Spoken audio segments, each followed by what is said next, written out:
Hello दोस्तों, प्रभास की much awaited film Salaar का टीजर रिलीज हो चुका है। It's big, it's bold, it's good, but is it good enough?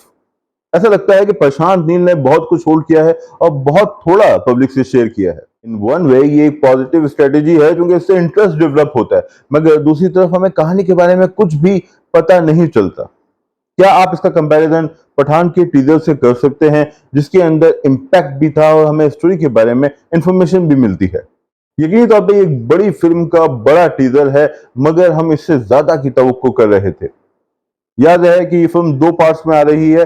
अब ट्रेलर से क्लियर होगा कि इस फिल्म की कहानी क्या है। यहाँ मैं आपको ये भी याद दिलाना चाहूंगा कि केजीएफ चैप्टर 1 का जो ट्रेलर था, उससे कहानी बिल्कुल क्लियर हो जाती थी और हमें पता चल जाता था कि जो यश का कैरेक्टर है वो क्या करने जा रहा है, उसके क्या चैलेंजेस हैं। मगर यहाँ जो प्रभास का कैरेक्टर है, जो सलार है, उसके चैलेंजेस के बारे में, उसके कॉन्फ्लिक्ट्स के बारे में अभी हम कुछ भी नहीं जानते। तो आप और मैं, हम सब वेट करेंगे फिल्म के ट्रेलर का। आई होप ये एक ब्लॉकबस्टर ट्रेलर होगा। Thank you.